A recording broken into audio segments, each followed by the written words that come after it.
नमस्कार, मैं हूं महेंद्र प्रताप सिंह। आरटी न्यूज में आप सभी का बहुत-बहुत स्वागत है। मंच पर किस तरह से भावुक हुए हैं अरविंद केजरीवाल जी, किस लिए भावुक हुए हैं, क्या कुछ कहा उन्होंने, मैं पूरा बयान आज आपको सुनाता हूं। मंच पर जो दिल्ली की नई सीएम आतिशी जी हैं, वो मौजूद हैं और उनकी मौजूदगी में मंच पर क्या बोलते-बोलते आखिर क्या किस लिए भावुक हो गए हैं और किस तरह से भावुक हो गए हैं। भावुक होते हुए क्या कुछ बड़ा ऐलान कर दिया है अरविंद केजरीवाल ने, चौंक जाएँगे आप लोग। अरविंद केजरीवाल का बयान सुनकर आप चौंक जाएँगे कि भावुक होते हुए अरविंद केजरीवाल ने आज बड़ा ऐलान कर दिया है, जिससे पूरी दिल्ली में तूफान मच गया है, भूचाल आ गया है। अरविंद केजरीवाल का बयान आप सुन लीजिए। नई सीएम मंच पर मौजूद हैं, उनके सामने भावुक होते हुए आज अरविंद केजरीवाल ने बड़ा ऐलान कर दिया है। तो देखिए आप पूरी रिपोर्ट। मैं सत्ता का लालच, सत्ता की भूख नहीं है मेरे को सीएम की कुर्सी की भूख नहीं है। मैं पैसे कमाने नहीं आया, मैं नेता नहीं हूं। मेरी मोटी चमड़ी नहीं है, मेरे को फर्क पड़ता है।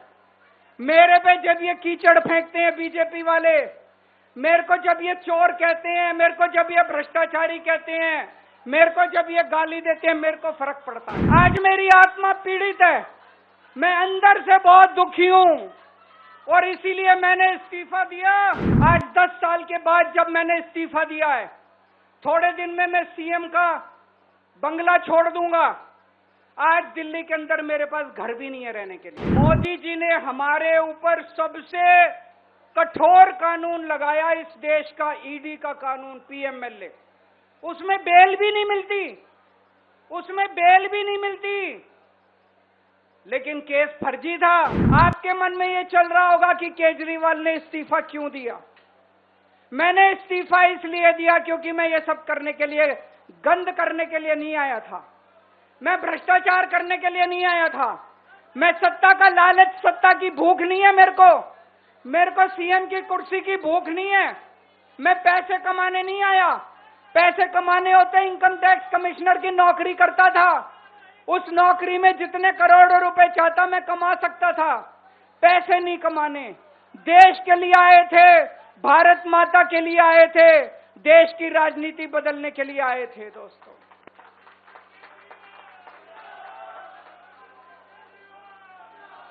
इन नेताओं को फर्क नहीं पड़ता। इन नेताओं की मोटी चमड़ी है, इनके ऊपर जितने मर्जी आरोप लग जाएं, इन नेताओं को फर्क नहीं पड़ता। दोस्तों, मैं नेता नहीं हूं, मेरी मोटी चमड़ी नहीं है, मेरे को फर्क पड़ता है। मेरे पे जब ये कीचड़ फेंकते हैं बीजेपी वाले, मेरे को जब ये चोर कहते हैं, मेरे को जब ये भ्रष्टाचारी कहते हैं, मेरे को जब ये गाली देते हैं, मेरे को फर्क पड़ता है। आज मैं बहुत दुखी हूं, आज मेरी आत्मा पीड़ित है, मैं अंदर से बहुत दुखी हूं और इसीलिए मैंने इस्तीफा दिया।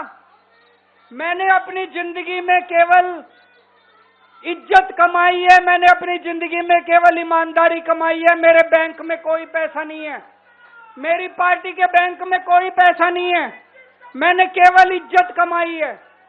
आज 10 साल के बाद जब मैंने इस्तीफा दिया है, थोड़े दिन में मैं सीएम का बंगला छोड़ दूंगा। आज दिल्ली के अंदर मेरे पास घर भी नहीं है रहने के लिए। मेरे को कई लोग कहते हैं, कैसा आदमी है यार तू, 10 साल राजनीति करी, 10 साल सीएम रह गया, 10 साल में तो 10 कोठियां बन जाती, 10 घर बन जाते, 10 प्लॉट बन जाते। मैंने कुछ नहीं कमाया 10 साल के अंदर, केवल आपका आशीर्वाद कमाया, आपका प्यार कमाया है 10 साल के अंदर।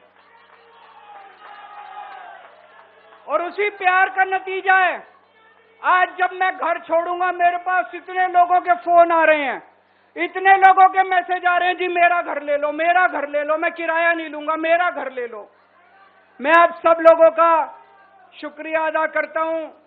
अभी श्राद्ध चल रहे हैं, श्राद्ध खत्म होने के बाद जैसे ही नवरात्रे शुरू होंगे, मैं सीएम आवास छोड़ दूंगा और आप में से ही किसी के घर आके मैं आपके साथ रहना चालू कर दूंगा।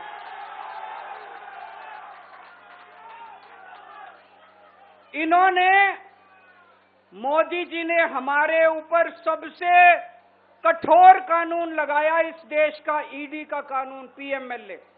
उसमें बेल भी नहीं मिलती, उसमें बेल भी नहीं मिलती, लेकिन केस फर्जी था।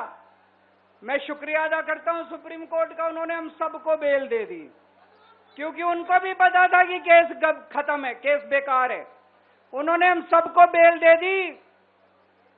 लेकिन जैसे मैंने कहा, मैंने केवल ईमान, जब मैं जेल से आया मैंने मन में सोचा था जब तक कोर्ट मेरे को बाइज्जत बरी नहीं कर देता मैं दोबारा कुर्सी पे नहीं बैठूंगा। लेकिन मेरे को वकीलों ने कहा ये केस अभी 8 साल चल सकता है, 10 साल चलेगा, 15 साल चलेगा, ये केस का कोई भरोसा नहीं है, ये केस अभी बहुत लंबा चलेगा। तो मैंने तय किया मैं अपनी जनता की अदालत में जाऊंगा, जनता से पूछूंगा कि जनता मेरे को बताए कि मैं बेईमान हूं कि मैं ईमानदार हूं। मैं दाग के साथ नहीं जी सकता, दाग के साथ काम करना तो दूर की बात है, मैं इस दाग के साथ में जी भी नहीं सकता, मैं जिंदा भी नहीं रह सकता। मैं आपसे पूछना चाहता हूं, अगर मैं बेईमान होता क्या मैं दिल्ली में बिजली फ्री कर सकता था? दिल्ली में बिजली फ्री करने के 3000 करोड़ रुपए लगते हैं। अगर मैं बेईमान होता ये 3000 करोड़ रुपए खा जाता, बिजली फ्री करने की क्या जरूरत थी? अगर मैं बेईमान होता क्या मैं महिलाओं का किराया फ्री करता? क्या जरूरत थी फ्री करने की? पैसे खा जाता सारे। अगर मैं बेईमान होता क्या आपके बच्चों के लिए स्कूल बनवाता? सारे पैसे खा जाता। अगर मैं बेईमान होता आपका इलाज मुफ्त करता, पैसे खा जाता सारे। इन लोगों की 22 राज्यों में सरकार है, 22 राज्यों में कहीं बिजली फ्री नहीं है। तो चोर कौन है?